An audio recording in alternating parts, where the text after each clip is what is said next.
Hey everybody, Mr. Snyder here. So today's lesson, as you read above, is about the brain. And what we're going to look at today is what we call the macroanatomy structures or macroanatomical structures. In other words, the big parts. The brain has a lot of stuff going on, basically a lot of stuff happening. It makes it super, super complicated. If we look at the big parts or break the brain down into its little different chunks, then all of a sudden it becomes a little easier. So let's start with something very simple. Right behind your forehead is something that's called the frontal lobe. Now the frontal lobe basically comes to about like here, okay, and comes out over top of your eyes and fills up this section. Now the weird part about the frontal lobe is it takes a while to develop fully. So at your age, teenagers, it's not fully developed. In fact, as we go through college, it still isn't fully developed. The frontal lobe doesn't fully develop until we're in our early 20s. So what does that mean? Well, let's first take a look at what it actually does. This part of your brain, right here, it actually goes over quite a few things. Creative thought, creativity comes from here. Problem solving, your ability to solve problems. Intellect, judgment, big one. Judgment is a big one. So think about some of the decisions teenagers or some college students might make. They're probably not the safest. They might not be the best thing to do. Probably could have chosen a better option to maybe maintain safety or something else. That's because this thing is still growing. It's still developing. Their judgment is off.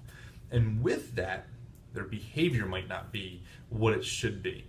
Maybe they still act out. They're kind of like they have a bit of a temperament or something like that. Could be part of that. This could be because of the frontal lobe not being fully developed, or it's just because of a learned behavior, and that's how their frontal lobe kind of processes everything. Personality also comes from there. I know, my frontal lobe is fully developed. So anyway, so the frontal lobe, again, a big section of your brain in the very front, the forehead, that's why it's so easy to remember. The frontal lobe is a major contributor to a lot of what we do on a daily basis. Let's move back a little bit. So I just said that the frontal lobe kind of stops roughly in here.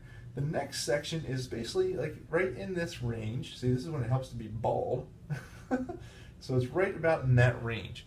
Okay, so basically the middle, top middle of your forehead, just above your ears. And what that section is called the parietal lobe.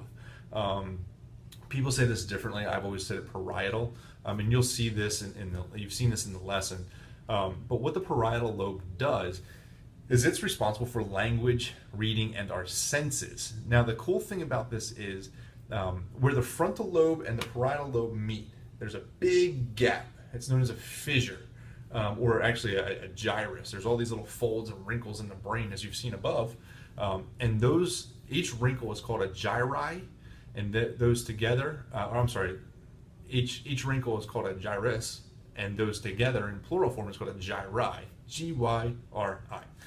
Anywho, where those two come together, there's a big, it's fairly noticeable section in your brain where the frontal lobe and the parietal lobe meet.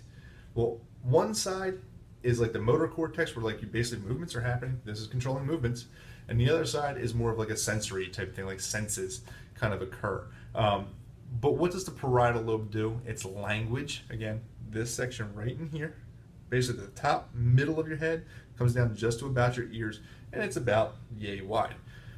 Language, reading, your senses, vision, smell, touch, taste, things like that. That's all firing off right up in here. If we move just below the temporal lobe to right above your ear, there's an oval-looking shape to your brain, and that's called your temporal lobe. Temporal lobe. Okay, and that's a little bit different. That is where we process a lot of language skills. We have hearing is a big component of the temporal lobe, as is some elements of behavior. As I mentioned, language, speech, and then visual and auditory or spoken memories occur there. So you might see something you remember, and it's stored right in there, temporal lobe. So let's move back.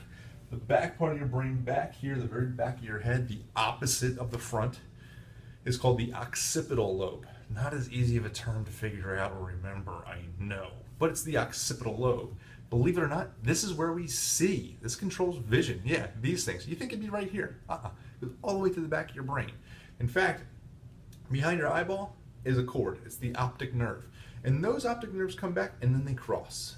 And then they go all the way back to the back of the brain, to the occipital lobe, where that part of your brain helps to figure out what are you seeing, interpret what you're seeing, relate what you're seeing to any memories you might have of past experiences, and figure out what it is. This becomes more difficult in the dark or situations where light might be a little low. Of course, when light's on, we get it. We know what a wall looks like, a dog, a cat, a tree. We understand. Okay, our brain knows that already. But when you're first learning these things, back here, yep, got to figure it all out. So that's the occipital lobe. There's one more component that we have, and it sits basically, if you feel around your skull actually kind of curves in just a little bit. And right inside that curve, inside your skull of that curve, right back here, right, you should feel a little knot back there. Right on the other side of the skull there is something called the cerebellum. This is something kind of weird looking. It almost looks alien compared to the rest of the brain. But that is an extremely important function or component to have. What that does is that actually controls our balance, our posture, and our coordination.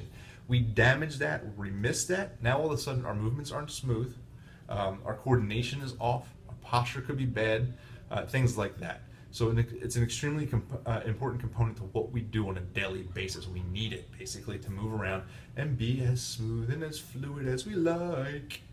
All right, so that's the brain, very short overview of what the brain does.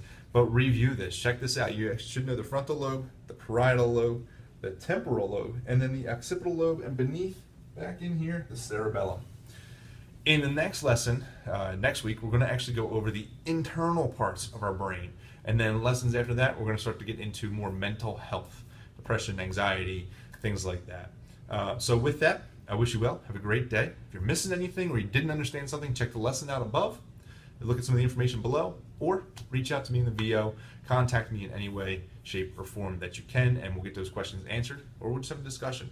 For now, I wish you well. Have an awesome week, and I'll talk to you later. Bye.